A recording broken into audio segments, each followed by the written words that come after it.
Avec la sortie du troisième tome de Berserker chez Delcourt, c'est la fin du premier arc de ce qu'on appelle l'histoire principale, celle qui nous a été promise en 3 tomes, en 3 volumes, disponible donc en français chez Delcourt, disponible aux États-Unis chez l'éditeur Boom Studio, qui a vu là son plus grand succès d'édition, puisque vous le savez, Berserker de Keanu Reeves a été financé à coups de millions de dollars, record absolu pour une campagne Kickstarter aux États-Unis.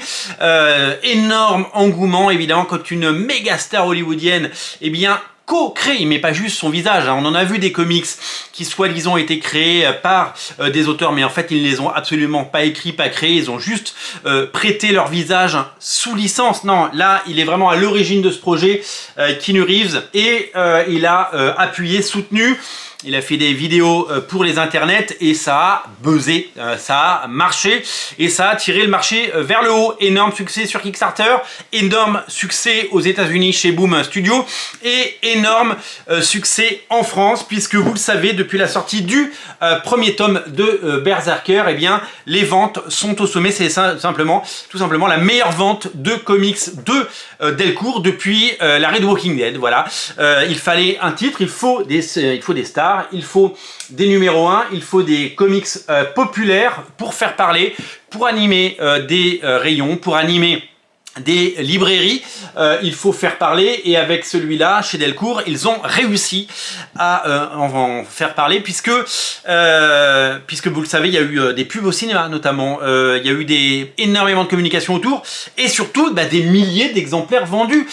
Quand un comics arrive à se hisser dès sa première semaine de sortie dans le top 200 et qu'il arrive à claquer plusieurs milliers d'exemplaires de vente, donc un tome 1 évidemment appelle un tome 2 et un tome 3 qui se vendront toujours un petit peu moins bien que le tome 1, mais quand même 3 tomes déjà sortis, ça fait des milliers et des milliers de ventes dans un marché où habituellement certains titres se vendent en dessous de 1200 exemplaires ou arrivent péniblement à se vendre à 2000 exemplaires. Et bien celui-là fait figure de premier de cordée et fait figure évidemment de succès assez incroyable. On nous avait promis 12 numéros lors de la campagne Kickstarter, les voici et sont tous sortis. Donc si vous prenez l'intégralité des 3 tomes de Berserker, eh bien vous aurez droit à l'intégralité de la saga. Alors elle est co-scénarisée et créée, vous le savez, par Keanu Reeves. Elle est co-scénarisée par Matt Kindt, qui est un scénariste qui a fait ses classes notamment chez Topco et qui a un patrimoine, il a certainement un patrimoine génétique. Non, il a certainement un patrimoine aussi, tout simplement. Mais qui a un pédigré, pardon, absolument incroyable. Et puis, c'est notamment dessiné, dessiné dans son intégralité par Ron Garney. Le dessinateur, il a fait du Wolverine, hein, il a fait du Daredevil, il a fait du Captain America, il a tout fait. Ron Garney, c'est un dessinateur que j'aime vraiment beaucoup, et donc c'est lui qui a fait les 12 numéros. On lui a laissé le temps de les faire, et donc à la fin ça fait une saga complète. Alors ça sortira certainement un jour en intégrale, en version originale et en version française. Pour l'heure, c'est disponible dans ce format. Et si vous avez aimé cette série, si vous êtes fan de Keanu Reeves et si vous voulez découvrir la suite et fin de cette saga fondatrice pour ce personnage, je vous invite à découvrir cela. Alors, je ne sais pas si vous avez écouté le First Print où Arnaud Kikou reçoit Thierry Mornay. Thierry Mornay annonce que les one-shots qui suivent, parce que là ça c'est la série principale, et depuis maintenant quelques mois aux États-Unis, il y a une succession de one-shots, il y a une succession de différents titres qui arrivent, notamment un dessiné par le fabuleux Steve Skroce avec également une couverture magnifique de Travis Charest, et des one-shots, il y en a déjà 2 qui sont sortis, il y en a un 3e qui arrive, il y en aura un 4e, et donc le choix de Delcourt et non pas de faire un album qui ferait une 40aine de pages à chaque fois, qui serait forcément cher, parce que quand on fait un album de 40 pages, le coût unitaire est assez important, mais de faire des albums doubles dans lequel, dans le premier hors-série Berserker qui sortira dans les prochains mois, il y aura l'histoire avec Steve Skroce, et il y en aura la 2e déjà sortie, et dans le tome 2 il y aura les 3 et 4. Vous voyez ce que je veux dire? Donc on va continuer à avoir du Berserker, et ça c'est une formidable nouvelle, il faut s'en réjouir parce que, je vous l'ai dit, ça tire le marché vers le haut, ça donne de la visibilité aux comics, ça donne évidemment de la visibilité à ce monde qui en a bien besoin. Je l'ai toujours dit, il faut des stars. On peut avoir des stars de cinéma. La plupart du temps, quand des stars de cinéma sont venus faire du comics, ça a vraiment apporté une lumière différente, ça a vraiment amené quelque chose. Je pense à Kevin Smith notamment, qui était venu travailler sur Daredevil. Et ben, même s'il venait, lui, de la scène indépendance, Sundance à l'époque, Miramax et compagnie, et ben, ça a fait du bien parce qu'il a apporté sa notoriété. Il a fait après du Green Arrow, du Batman et plein d'autres choses.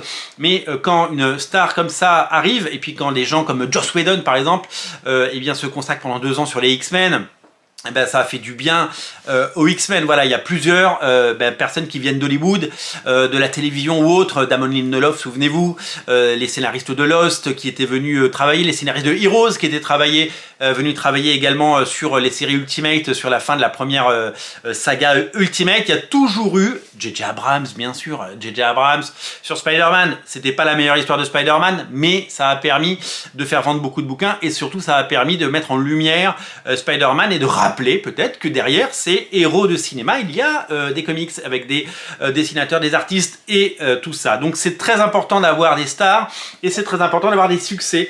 Donc réjouissons-nous. Le 3e tome de Berserker est désormais disponible pour le plus grand plaisir de tous. Régalez-vous, vous allez adorer si vous êtes déjà fan et je vous invite à continuer cette aventure. Petite information, j'avais pu voir mercredi dernier le top 200. Et bien le titre numéro 1 en comics, eh ben, c'était Berserker avec quasiment 2000 exemplaires vendus, ce qui était quand même assez fou pour une première semaine. Vous savez, les comics, c'est des long shots. C'est ce qu'on a appris, c'est que un titre, quand il sort, peut-être qu'il fera que 300 ventes la première semaine, mais s'il en fait 300 toutes les semaines dans ses premières semaines, bon après ça, vous savez, ça s'effrite un peu parce qu'il y a d'autres sorties qui poussent des titres vers les fonds de rayon et qu'ils sont moins visibles et qu'ils sont moins disponibles. Et bien, à la fin, on arrive à faire 1500, 1200, 2000 ventes pour certains, et puis d'autres sont des succès incroyables, comme Nice House on the Lake, qui est à plus de 30 000 exemplaires. Voilà, il y a tout type de succès. Et bien, celui-là, si on démarre fort autour de 2000 exemplaires, ça veut dire que c'est des titres qui continuent sur la durée. Donc, bravo à Delcourt qui claque énormément de titres dans le top 200 de chaque année, avec évidemment Berserker, mais pas que, puisque vous le savez, Invincible se classe très régulièrement dans les plus hautes marches du podium et continue de vendre bien, des quantités assez significatives de bandes dessinées et de comics parce que sur la durée ça continue à payer et ça c'est formidable. Voilà pour ces sorties, tout ça pour vous dire que le tome 3 de Berserker est disponible et que il faut se réjouir, c'est un succès, applaudissons dès demain, disponible dans toutes les bonnes librairies. N'oubliez pas de mettre un pouce en l'air, de laisser un commentaire, de partager cette vidéo et puis si le cœur vous en dit, eh bien on a un compte Tipeee qui n'attend que vous. Salut!